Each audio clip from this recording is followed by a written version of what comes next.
Hey everybody, welcome to my channel. Today is July 14th, 2024, and here is the next update to the pear series. So we've gotten a lot of pears over the last few weeks. I've harvested and eaten a bunch of them. I think I pulled off over 100 from just that tree, those two trees over there. And they're just such wonderful and delicious fruits. So today we'll go around and I'll show you what they look like. The Korean giant is doing amazing. Despite all of the craziness we had this year with the rust and the diseases and stuff like that, it's still very, very rewarding to grow these pears because the fruits are just amazing. So we lost a lot of the fruits to the storm, as you've seen in the last update, but we still have a lot left. The Korean giant unfortunately lost majority of the fruits through the diseases, but also because of the storm we had. So the remaining fruits, I protected them, and man, they are such nice quality and they're large. So check this out. You see that? This is very, very large fruits right there. So we have some large, some small, but they're really, really nice quality. I guess because there's not much left on the tree, so all the energy can be focused on the remaining fruits, and they are so nice and big. Look at that. So I checked out some of these fruits at some grocery stores, and these can go for like $6 a fruit. So I'll post some pictures just so you can see. But yeah, they do cost quite a bit. See? Those fruits are really, really nice size. And look at this. They call them giant because they are very, very big. So yeah, there's not much of them left. And this is the graft right here. This is a Shinko graft right here.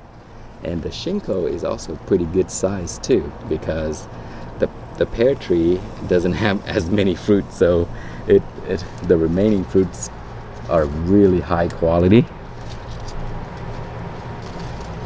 So Shinkos are very, very productive. So yeah, so these pears are just awesome. So there, see, I protect them with the bag so that the birds and the other insects and stuff like that won't mess with them. But yeah, the Korean giant is doing great. So next year I think I'm gonna trim it back because it's just too high. And I mean, I can't reach up there anyway, and also because I can't reach up there to treat the diseases and all the issues and stuff like that. So I think I might just cut it back to around 8 to 10 feet, and that's it. That's all I'll let them grow. And this is the multi-grafted variety, and man, this is such a good tree. So many fruits already that I've taken off, and even the birds, I've shared them with the birds here.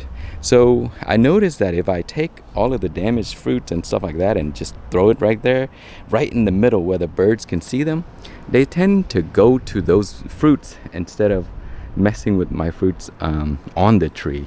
I mean, there's still some that will do that, but a majority of the birds would land on the ground and they eat them. I guess because on the ground it's easier for them to land and just peck at the fruits. And so yeah.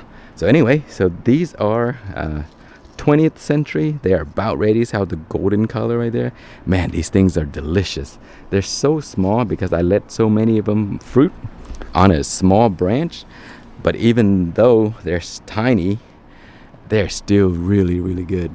And so the Hosui, a lot of them fell off with the storm, but there's a lot left. And I've eaten all the ones on the lower branches already. I couldn't get to the ones up there yet, but I do have a picker that I can extend to go up there to go get them. But man, they are the juiciest pears of the season. Very, very juicy, very sweet, and they're also the first one to ripen up, so they're great. So this here, Korean giant graft, you see? So you can tell that's the Korean giant. They're big, and the texture is a little bit different also. And I have a Chojuro right there in the middle right here. And more, these are Hosui that I protected. I'm waiting for this to be a little softer because man, it tastes like honey when it goes soft. And then these are Shinseiki, delicious fruits. Gotta have one of those in your garden if you grow pear. So Hosui, Shinseiki, 20th century, basically you can't go wrong with any of these. They're just such great variety. So there's the Shinseiki right there. Those are the ones that I saved. So I'm gonna use those as gifts because they're large and protected and, you know, very nice quality. So I still have a lot to harvest from this tree. And then the Shinko should be ready soon. So Shinkos are awesome. You see, as I mentioned, this that is either squirrels or some other animals. I don't think that's from birds. So yeah, as you see, they have fruits all the way down to the bottom. You can actually see from here better. Look at all those fruits. They're good size too. See? And all the way around, there's more back there, you see? And there's grafts back there that I gotta get from the Shinseiki. These are, see, such nice pear tree.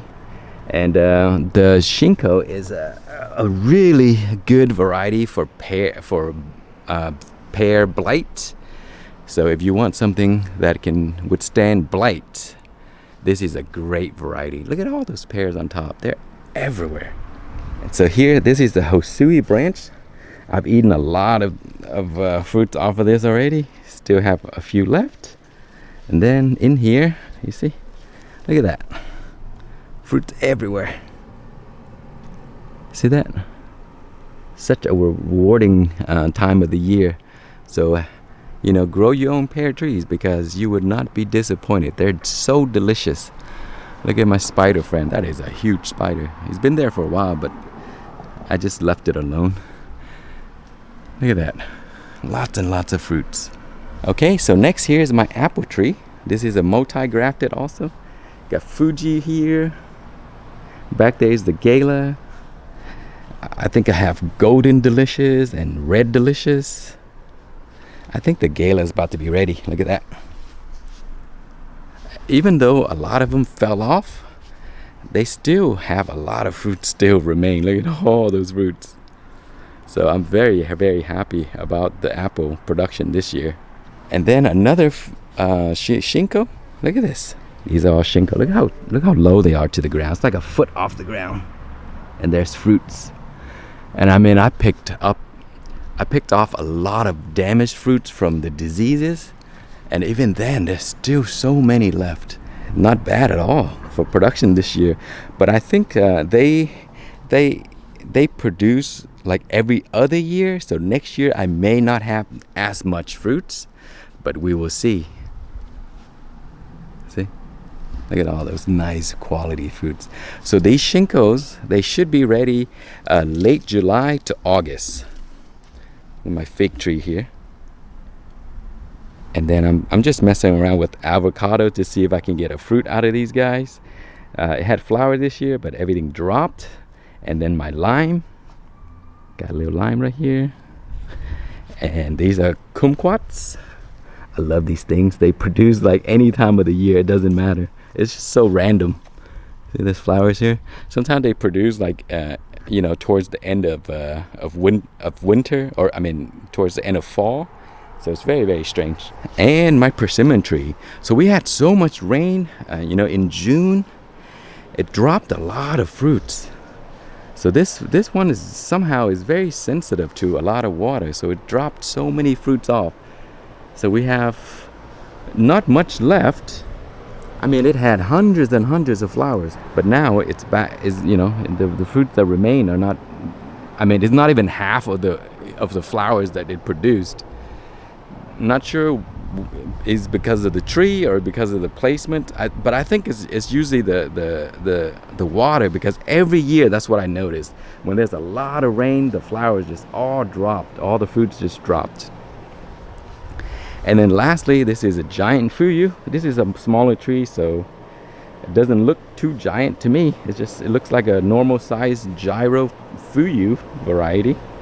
But for a small tree like this, I mean, look at this. It's like a foot and a half off the ground. Look at that. Look at all those fruits. Love persimmon. So you gotta grow one. If you have a space, even if you don't have space, they don't take up a lot of space. So grow a Fuyu and you would not be disappointed. So yeah, that's it for this update. That may be the last update for the season, because I mean there's really not much else I can show you except that the fruits are going to ripen up and then we'll pick it towards the end of the season. So maybe I'll come back and do one more. Persimmons are ready in October, so maybe I'll show you in October what they look like. So that's it for now. Thank you so much for watching. Please like, comment, and subscribe.